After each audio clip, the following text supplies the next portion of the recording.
సతీష్ ఏపీలో పొలిటికల్ ఇసుక తుఫాన్ సెగలు పుట్టిస్తోంది. మొన్నటి వరకు గల్లీలు రోడ్లకే పరిమితమైన నిరసన సెగలు ఇవాళ ఏకంగా మంత్రులకు తాకాయి. ప్రస్తుతం ఏపీలో బంగారమైన ఈజీగా దొరుకుతుంది కానీ ఇసుక మాత్రం దొరకడం లేదన్న ఆరోపణలు వినిపిస్తున్నాయి. ఒకవేళ దొరికినా బంగారం కంటే ప్రియం కావడంతో నిర్మాణ రంగం కుదిరైందంటున్నారు. అడ్డా కూలీలు, భవన నిర్మాణ కార్మికులు పనులు దొరక రోడ్డును పడ్డారు. ఓవైపు ఇసుక కొరతకు సర్కారే కారణమంటూ విపక్షాలు దుమ్మెత్తిపోస్తున్నాయి. మరోవైపు తమ కష్టాలు కట్టిక్కించాలంటూ భవన నిర్మాణ కార్మికులు వేడుకుంటున్నారు. వీరికి జనసేన కూడా మద్దతు తెలపడంతో ఇసుక రాజకీయం వేడెక్కింది. అయితే రాష్ట్రంలో గతంలో కంటే వరదలు ఎక్కువగా వచ్చాయని, అందువల్ల ఇసుక కొరత అధికమైందని అధికార పార్టీ నేతలు చెబుతున్నారు. కానీ ప్రభుత్వం మాటలను ప్రతిపక్షం ఖండిస్తోంది. కావాలని ఇసుక కొరత సృష్టిస్తున్నారని ఆరోపిస్తోంది. దీంతో రోజు రోజుకు ఈ ఇష్యూ హీటెక్కుతోంది. ప్రస్తుతం ఏపీ రాజకీయాల్లో హీట్ టాపిక్ గా మారిన ఇసుక తుఫాన్ సంబంధించి మాట్లాడడానికి బయట నుంచి లైవ్ లో పాల్గొంటున్నారు వైఎస్ఆర్ కాంగ్రెస్ పార్టీ నేత, ఆ పార్టీకి సంబంధించిన పార్లమెంట్ సభ్యులు రఘురామకృష్ణరాజు గారు.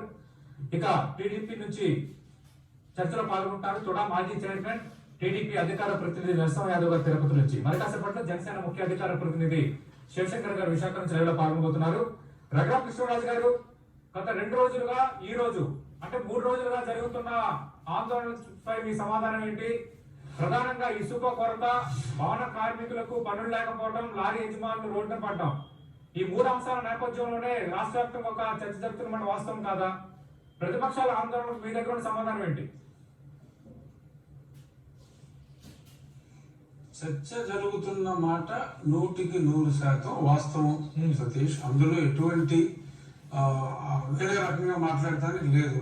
కానీ ఇక్కడ ఈ రోజు చంద్రబాబు నాయుడు గారు ముఖ్యమంత్రిగా ఉన్నా, పవన్ కళ్యాణ్ గారు ఆయన కలలు కంటున్నట్టు ఆయన ముఖ్యమంత్రి అయినా కూడా పరిస్థితి ఇలాగే ఉండేది. ఎందుకంటే వర్షాలు, పై రాష్ట్రంలో కురిసిన వర్షాలు కంటిన్యూస్ గా ఈ జలాశయాల్లో 5 సార్లు నుంచి 7 సార్లు గేట్లు ఎత్తడం అనేది మనం ఎప్పుడు చూడలేదు. It is an unprecedented incident that has happened, which is good for the state in a way. But దురదృష్టవశాత్తు ఇసుక నిల్వలు మనం ముందు, ఎందుకంటే ఇది గత 10-20 సంవత్సరాలుగా మనం చూసి ఎప్పుడు జరగలేదు కాబట్టి తగినంత నిల్వ ముందు ఉంచుకోనందువల్ల వచ్చిన ఇబ్బంది ఇది. ఇప్పుడు లేటెస్ట్ స్టాటిస్టిక్స్ ప్రకారం గత 5 రోజులుగా మనం రోజుకి 15,000 మెట్రిక్ టన్నుల నుంచి 45,000 మెట్రిక్ టన్నులు ఇసుక సప్లై చేసే లెవెల్కి రావడం జరిగింది. డిమాండ్ వచ్చి రాష్ట్రంలో 1,00,000 టన్నులు, 90,000 నుంచి 1,00,000 టన్నుల మధ్యన డిమాండ్ ఉంది. 1,00,000 టన్నుల్ని మనం అవైలబుల్ గా ఉంచితే ఎవరికి ఎటువంటి సమస్య ఉండదు. 1,00,000 టన్నుల దిశగా ఈ రోజు మేము వెళ్ళాలి అంటే మాక్సిమం ఇంకొక 15 రోజులు on the higher side we will take. మన ముఖ్యమంత్రి గారు ఢిల్లీ వచ్చినప్పుడు కూడా ఆయన కూడా ఇదే సమస్య మీద మాతో కూడా చర్చించడం జరిగింది. అప్పటికప్పుడు ఆయన ఇమీడియట్ గా ఇన్స్ట్రక్షన్స్ ఇచ్చి మా నర్సాపురంలో కూడా ఒక రీచ్, ఇంత వరకు కొన్ని ఇబ్బందులు ఉండి ఓపెన్ చేయలేకపోయిన రీచ్ కూడా తక్షణం ఓపెన్ చేయమని చెప్పి ముఖ్యమంత్రి గారు ఇన్స్ట్రక్షన్ ఇస్తే 24 గంటల్లో అన్ని పర్మిషన్తో ఆ రీచ్ కూడా నర్సాపురం రేవులో ఉన్న రీచ్ కూడా మేము ఓపెన్ చేయడం జరిగింది. అలా ఇంకొకటి ఈ రోజు 90 స్టాక్ పాయింట్స్ ఉన్నాయి. గతంలో కూడా తెలుగుదేశం ప్రభుత్వంలో కూడా 90 స్టాక్ పాయింట్స్ ఉండేవి. దాన్ని 150 స్టాక్ పాయింట్స్ కి పెంచమని చెప్పి కూడా ముఖ్యమంత్రి గారు ఇన్స్ట్రక్షన్స్ ఇవ్వడం జరిగింది. రాబోయే 15 రోజుల్లో ఇసుక అనే దాని గురించి ప్రతిపక్షం, స్వపక్షం, ప్రజలు ఎవరు కూడా వద్దంటే ఇసుకల బాబు అనే పరిస్థితి 15 రోజుల్లో వస్తూ ఖాయం. కానీ as many people are rightly telling, initial గా ఒక మంచి ఉద్దేశంతో ఈ ఇసుకాసులలో అలా వ్యవస్థ లేకుండా చేయాలి అని చెప్పి, ఒక మంచి ఉద్దేశంతో పారదర్శకంగా చేయాలి అని చెప్పి ముఖ్యమంత్రి గారు అనుకుంటాం. అప్పుడు ఒక 15 నుంచి 20 రోజులు ఏదైనా ఒక వ్యవస్థ మార్చేటప్పుడు ఆ నలుగురు సలహాలు తీసుకుని ఇతర రాష్ట్రాల్లో మోడల్ ఏంటి,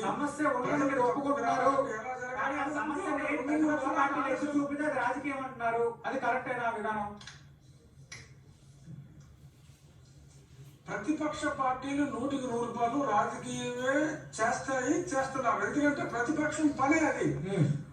I'm not disputing the attitude of ప్రతిపక్షాన్ని, నేను డిస్ప్యూట్ చేయట్లేదు. ఎందుకంటే దట్ ఈస్ దేర్ సర్వైవల్. పాలక పక్షాన్ని దుమ్మెత్తిపోవటమే ప్రతిపక్షం పని. సో ప్రతిపక్షానికి పని కల్పించాం అది వాళ్ళకి పని కల్పించాం. కానీ దురదృష్టవశాత్తు బిల్డింగ్ కార్మికులకి ఒక గత 45 రోజులుగా వాళ్ళు 2 నెలలుగా ఇబ్బంది పడిన మాట వాస్తవం. కానీ వీళ్ళు బాధపడటంలో పాయింట్ ఉంది. డెఫినెట్ గా ఇదే mistake happened and honourable CM is day in day out he set it and 15 రోజుల్లో ఈ సమస్య పూర్తిగా ఉండదు. ఇప్పుడు 50% ఇసుకని మేము సప్లై చేయగలుగుతున్నాం. అందులో ఎటువంటిది లేదు. ఇదే కాకుండా CM has given instructions for dredging.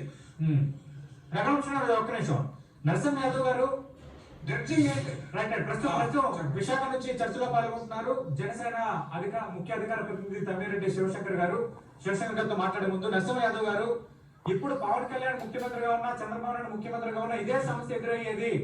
ఎప్పుడూ లేనంతగా ఈసారి వరద వచ్చింది. 5-6 సార్లు గేట్లు ఎత్తాల్సిన పరిస్థితి ప్రాజెక్టుల విషయంలో కనిపించింది. దానివల్ల ఇసుకను అవైలబుల్ ఉన్నా తీసుకునే పరిస్థితులు అయితే ఏర్పడ్డాయి. ఇది వైఎస్ఆర్ కాంగ్రెస్ పార్టీ ఇస్తున్న వివరణ. రెండోది, ఒక కొత్త విధానం తెచ్చే క్రమంలో కొంత సమస్య ఏర్పడింది, కానీ ఆ కొత్త విధానం వచ్చిన తర్వాత సమస్య పోయింది. ఇది ఆ పార్టీ చెప్తున్న వివరణ. మీ ఆందోళనపై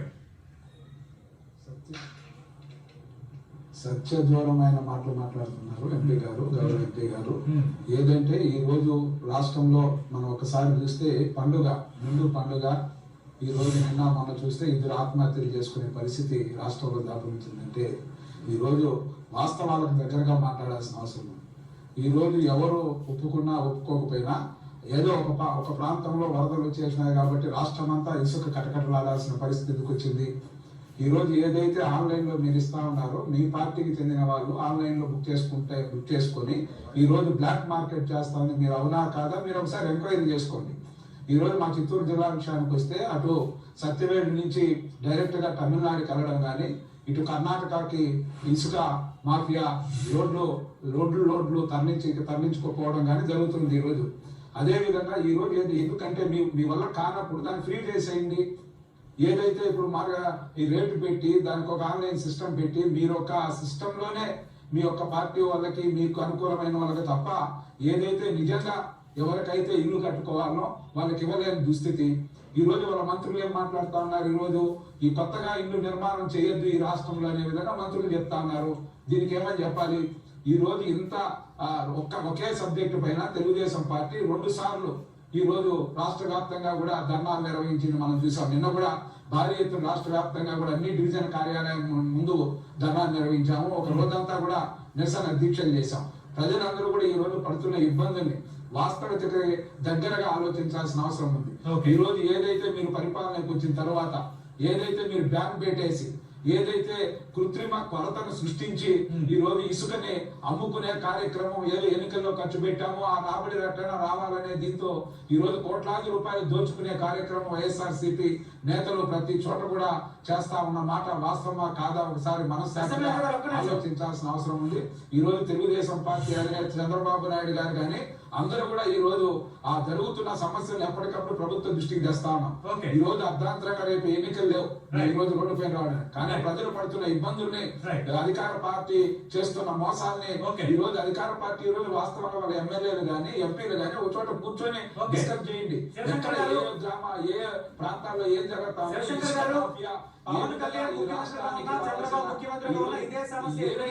చేస్తా ఉన్నారు. భారీగా వరదలు రావడం వల్ల అలాగే ఇసుక రీచులకు సంబంధించి ఒక సరళీకృతమైన విధానం తెచ్చే క్రమంలో కొన్ని సమస్యలు అయితే ఏర్పడ్డాయి. ఇది అధికార పార్టీ ఇస్తున్న వివరణ. మీ ఆందోళన 5 నెలలుగా శివశంకర్ గారు 5 నెలలుగా వాళ్ళ మీకేమన్నా 50 దయచేసి ఒక్క నిమిషం ఆగండి. 5 సంవత్సరాలు మ్యాండేట్ ఇచ్చి దయచేసి ఒక్క నిమిషం ఆగండి. శివశంకర్ గారు ఇప్పుడు సమస్య ఈ రోజు ఆంధ్ర రాష్ట్రంలో ఇసుక సమస్య. ఇసుక సామాన్య మానవుల దగ్గర నుంచి అన్ని రంగాలకి మా మధ్య తరగతి ఉన్నత వర్గాలు అందరికి సంబంధించినటువంటి ఈ సమస్య. దీనికి కార్మిక రంగం కానీ రవాణా రంగం కానీ అన్ని రకాలైనటువంటి వ్యక్తులు సామాజిక కోణంతో ముడిపడి ఉన్నటువంటి సమస్య. ఈ సమస్యని పరిష్కరించడంలో విఫలమై పవన్ కళ్యాణ్ గారన్నా ఏం చేయలేరు, లేదంటే ఇంకెవరున్నారని అది కరెక్ట్ ఆలోచన కాదండి. That is not a positive thing. అసలు ఈ సమస్య ఎందుకు ఉత్పన్నమైంది, ఈ సమస్య పరిష్కార మార్గాలు ఏంటి, ప్రణాళిక లోపల ఎక్కడ జరిగింది, ఇవన్నీ ఆలోచించకుండా ఈ పాలక వర్గాలు, ఈ వైఎస్ఆర్సీపీ నాయకులు కేవలం సమస్యను పక్కదో పట్టించడానికి పవన్ కళ్యాణ్ గారు సీఎం అయినా అలాగే ఉంటది అంటే అది కరెక్ట్ కాదు. మీరు ఏం చేశారు, అధికారంలోకి వచ్చారు, వచ్చిన వెంటనే లోకపు ఇష్టమైనటువంటి శాండ్ పాలసీ ఉంది కాబట్టి మేము మంచి పకడ్బందీగా తీసుకొస్తామని చెప్పారు. తెచ్చి మీరు సెప్టెంబర్ లో GOMS నంబర్ 70 రిలీజ్ చేశారు, బాగుంది. అందులో అద్భుతమైనటువంటి ప్రియాంబులు పెట్టారు, AIIMS of the sand policy పెట్టారు. కానీ అందులో మీరు పెట్టింది ఏంటి, మధ్యవర్తులు దళాలు ఉండకూడదు, శాండ్ అక్రమం క్వారీలు ఉండకుండా మేము చూస్తాం, ఇవన్నీ కూడా అందులో ఎయిమ్స్ లో పెట్టారు ఆ జీవోలో. తర్వాత బ్లాక్ మార్కెటింగ్ లేకుండా చేస్తాం, అలాగే స్కై మార్కెటింగ్ లేకుండా చేస్తాం, హోర్డింగ్స్ లేకుండా చేస్తాం, ప్రజలందరికీ కూడా అందుబాటులో ఉంచుతాం. అంటే శివశంకర్ గారు అదే జరగట్లేదా ఫీల్డ్ లెవెల్లో? ఈ రోజు అసలు గుర్తింపు ఆధారాలు ఏమైనా ఉన్నాయా జనసేన ఏం జరగడం లేదండి. మొత్తం అంతా రివర్స్ జరుగుతుందండి. ఈ రోజు సతీష్ గారు ముడసరాలో స్టాక్ యార్డ్ ఉంది వారికి, అందులోంచి మీకు ఇప్పుడు 200 లారీలు ఇసుక ఉంది, అలాగే 100 రోడ్లు అన్లోడ్కి రెడీగా ఉన్నాయి. ఉదయం తెలిసినటువంటి విషయం ఏంటంటే ఎవరైనా ఆన్లైన్ అప్లై చేసుకుంటే ఆ ఈ రోజు రావట్లా. మరి సరుకు ఉండి కృత్రిమ కొరత సృష్టించి ఎవరు చేస్తున్నారు ఇది? దీని మీద దృష్టి పెట్టండి దయచేసి. అడ్మినిస్ట్రేషన్ గేరప్ చేయండి, దీన్ని ఈ సమస్యను పరిష్కారం చేయండి. ఇసుక అందుబాటులో ఉంచినట్టుగా ఉంచి కృత్రిమ కొరత సృష్టిస్తున్నారు, భవన నిర్మాణ కార్మికులు ఆత్మహత్యలకు పాల్పడుతున్నారు, చాలా మంది పనులు లేక ఇబ్బందులు పడుతున్నారు, ఇవి ఫీల్డ్ లో జరుగుతున్నాయి, మా దగ్గర ఆధారాలు ఉన్నాయని జనసేన తెలుగుదేశం పార్టీ చెప్తుంది. ఇప్పుడు ఆన్లైన్ లో ఎలా ఉంటుందంటే, ఆన్లైన్ ని మనందరికీ తెలుసు సతీష్, కంప్యూటర్ ని ఏమి ఆన్లైన్ లో ఎవరు మ్యానిపులేట్ చేయడానికి అవకాశం లేదు. కానీ ఏంటంటే ఆన్లైన్ లో అక్కడ స్టాక్ ఉంటేనే ఆన్లైన్ యాక్సెప్ట్ చేస్తుంది. సపోజ్ స్టాక్ తక్కువ ఉంది ఇప్పుడు, ఎందుకంటే 1,00,000 టన్నులు డిమాండ్ ఉన్నప్పుడు 40,000 టన్నులు ప్రొవైడ్ చేయగలుగుతున్నారు. 40,000 టన్నులు లేదు ఉంటే లేనట్టు చూపెడతాను కదా, సిస్టమ్ ప్రజెంట్ ఎలా ఉన్న స్టాకు ఒక 5 నిమిషాల్లో లేకపోతే 20 నిమిషాల్లో ఈ నొప్పుడు అరగంటలో వచ్చింది. స్టార్టింగ్ లో 5 నిమిషాల్లో అయిపోయింది, నిన్న మొన్న అరగంట వరకు కూడా ఆన్లైన్ లో బుకింగ్ తీసుకుంటానికి అవకాశం దొరికింది. సో గ్రాడ్యువల్ గా ఇట్ ఈస్ ఇంప్రూవింగ్. ఇప్పుడు ఇంకొకటి, ఇప్పుడు నర్సింగ్ యాదవ్ గారు ఇందాక ఏమన్నారంటే అటు మెడ్రాస్ తరలిపోతుంది, బెంగళూరుకు తరలిపోతున్నప్పుడు మీరు మంత్రులు ఎందుకు పర్యటించడం, బార్డర్లో కాయండి, బార్డర్లో కాచి నిజంగా అక్కడికి వెళ్తే నిలదీయండి, ఇది తప్పు, ఈ తప్పు వెనకాల ఎవడో ఉన్నాడని చెప్పి నిలదీయండి, ముఖ్యమంత్రి గారి దృష్టి తీసుకురండి, ఇమ్మీడియట్ గా వాళ్ళని సస్పెండ్ చేయడం జరుగుతుంది. అంటే వెరీ సీరియస్.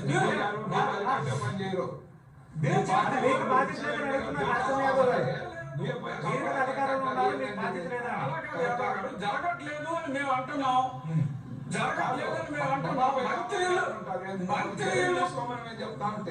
చేస్తాం సార్, చేస్తున్నాం. మంత్రులు కొద్ది మంది మీరు బార్డర్ లో కాయండి, బార్డర్ లో కాసి మెట్రోస్ వెళ్తా ఉంటే పట్టుకోండి, దాని వెనకాల అక్కడ చూడండి. అసలు ప్రభుత్వం విమర్శిస్తేనే కేసులు పెట్టేస్తా ఉన్నారు. ఈ రోజు ప్రభుత్వాన్ని విమర్శిస్తే కేసులు పెడతారు. మేము బాటలో కనుక కాసుకుంటే మనిషి ప్రాణాలు తీయేస్తారు, మనుషులు ప్రాణాలు తీయేస్తారండి. ఎవరి ప్రాణం ప్రజాస్వామ్యంలో తింటూ కుదురుతుంది సార్. మీ పార్టీ ఎమ్మెల్యే, మీరు పార్టీ ఎమ్మెల్యే సైనికులు కానీ ఇసుక కొరత మీద సమస్యల పైన ఆయన కూడా మన మీడియా సమస్య పెట్టి మాట్లాడారు సార్, అధికార పార్టీ ఎమ్మెల్యే కూడా. ఇప్పుడు ఇసుక సమస్య లేదు అని ఎవరు అంటలేదండి, సమస్య ఎందుకు వచ్చింది అన్న దాని మీద మనం మాట్లాడుకుంటున్నాం. ఎందుకంటే ఇందాక చెప్పారు కదా, 7 సార్లు 8 సార్లు ఇప్పుడు ఇసుక అనేది నదిలోంచి వస్తుంది కాదు అని ఎవరైనా చెప్పగలరా? ఒక కొన్ని ప్రైవేట్ రీచ్లు ఉన్నా సరే, ప్రైవేట్ పట్టా భూములు ఉన్నా కూడా అది కూడా ఆ నది దగ్గరలోనే ఉంటుంది తప్ప నదికి సంబంధం లేకుండా మనకి ఇసుక అనేది రాదు. ఇక్కడ ఏంటంటే ఒక అదృష్టం ఏంటంటే లాట్ ఆఫ్ ఇసుక ఇప్పుడు ఈ వరదల వల్ల మ్యాటర్స్ వచ్చింది. అదంతా డ్రెడ్జింగ్ చేసి ఒక సంవత్సరం స్టాక్ కాదండి, అది ఇష్యూ కాదు. సర్ప్రైజింగ్ గా నాకు రఘురామకృష్ణ గారు వారు చెప్పిన దాన్ని బట్టి నాకు ఉత్తరాంధ్రలో సామెత ఉంది సతీష్ గారు, నీ ముఖం మీద మాట్లాడుతుందంటే ఎలాగో చెప్పావు కదా నువ్వే చూసి అన్నట్టు. ఇప్పుడు సమస్య ఉంది అంటే ఇసుక సమస్య ఉంది, భవన కార్మికులు చచ్చిపోతున్నారు, ఉపాధి కోల్పోతున్నారు, 30 లక్షల మంది కార్మికులు రోడ్డు పడ్డారు. ఇసుక లేకపోవడం వల్ల చాలా తీవ్రమైనటువంటి దుస్థితి నెలకొందని చెప్తుంటే మీరు కాయండి, మీరు పట్టుకోవడం కరెక్ట్ కాదండి. మీ మెకానిక్ విజిలెన్స్ ఎన్ఫోర్స్మెంట్ దేనికి ఉంది, ఏపీ ఎంఎండిసి మిషనరీ దేనికి ఉంది, department of mines and geology దేనికి ఉంది. You have already put the collector and joint collector as in charge. What all the people are doing? ఈ బ్లాక్ మార్కెటింగ్ ఎందుకు అడ్డుకట్టలేకపోతారు అంటే మీ నాయకులు దీని వెనక హస్తం ఉన్నారా? లేదు, మీరే ఇది కృత్రిమ కొరత సృష్టించి ఈ రకంగా లబ్ధి పొందుతున్నారా? ఇవన్నీ మీరు బయటకు తీయండి. మీరు మెషినరీని గేరప్ చేయడం మానేసి తిరిగి ఎవరైతే పాయింట్ రేట్ చేస్తారో వాళ్ళ మీద నెట్టడానికి ప్రయత్నించండి. కాదు, ప్రజల పడకూడదు. సంక్షేమమే పరమావధి. నరసింహ యాదవ్ గారు రఘురామకృష్ణ గారు ఒక్క నిమిషం. నరసింహ యాదవ్ గారు ఇప్పుడు ఈ రాష్ట్రంలో ఏదైతే దినసరి కార్మికులే కాకుండా 34 వ్యాపార సంస్థలు ఈ రోజు నిర్వీర్యం చేసినారు. ఈ రోజు ఫైనాన్స్ క్రైసిస్ కి ప్రధానంగా కూడా ఏదైతే మనం ఈ రోజు రియల్ ఎస్టేట్ దీనిపైన ఆధారపడి ఏదైతే ఈ బిల్డింగ్ వ్యవస్థ దీనిపైన ఆధారపడి జీవనం సాగిస్తా ఉండే ఈ యొక్క కూలీల దగ్గర నుంచి కార్మికుల దగ్గర నుంచి వ్యాపారస్తుల కాడ నుంచి 34 వ్యాపారాలు ఈ పొద్దు వాళ్ళు బయట చెప్పుకోలేని దుస్థితి. ఈ రోజు వాళ్ళు అప్పులు తెచ్చుకుంటే ఆడ బ్యాంకే కట్టలేని దుస్థితి. ఇంకా రాబోయే రోజుల్లో ఈ 34 వ్యాపారాలు కూడా కుదేలైపోయి వాళ్ళు కూడా ఆత్మహత్యల వైపు పరుగులు తీసే విధంగా ఈ రాష్ట్రం పోతూ ఉంటే నిమ్మకు నీరెత్తినట్టు వ్యవహరించడం ఎంతవరకు సబబు ఆలోచించాల్సిన అవసరం. ప్రతి దానికి తెలుగుదేశం పార్టీ చంద్రబాబు నాయుడు నిందించడం కాదు, మీకు పరిపాలన అప్పచెప్పినాక ఎక్కడెక్కడ ల్యాబ్స్ ఉన్నాయో సెపరేట్ చేసుకొని చేయండి. అలా కాకుండా మనవారే దోచుకోవాలి, మనవారే పైకి రావాలనే ఉద్దేశంతో ఈ రోజు రాష్ట్రాన్ని విచ్ఛిన్నం చేసే ఈ రోజు పాలసీలు అమలు చేసి వాస్తవంగా ఈ రోజు ఏ విధంగా పట్టుకోవచ్చు. ఏదో ఫ్రీ చేసే వల్ల కానప్పుడు ఫ్రీ చేస్తే ఎక్కడ ఇసుక వాళ్ళు తీసుకొని వెళ్ళిపోయి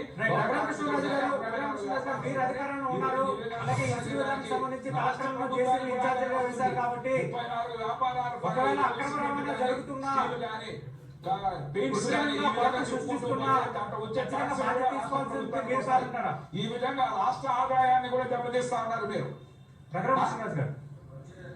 డెఫినెట్ గా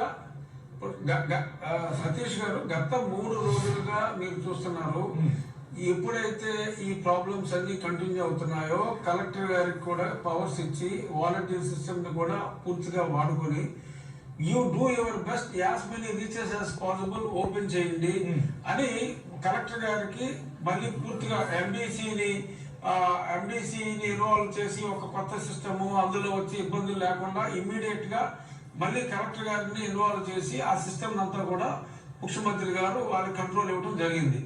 కన్సిడరబుల్ ఇంప్రూవ్మెంట్ కూడా వచ్చింది. 45,000 టన్నుల లెవెల్ కి రీచ్ అయ్యాం. డెఫినెట్ గా ప్రతిపక్ష నాయకులుగా చంద్రబాబు నాయుడు గారికి పవన్ కళ్యాణ్ గారికి ఎంత బాధ్యత ఉందో దానికి మించిన బాధ్యత పాలకపక్ష నేతగా ముఖ్యమంత్రి గారికి ఉంది. ఇక్కడ కావాలి అని కృత్రిమ కొరత సృష్టించి డబ్బు చేసుకుంటానికి చేస్తున్నారు అనేది అది అన్యాయకరమైన వాదన. We are for transparent and clean public and we are also answerable to the opposition party leaders. దయచేసి ఆధారాలు ఇవ్వండి, చర్యలు తీసుకోకపోతే చూడండి. దయచేసి మీరు ఆధారాలు మాట్లాడండి.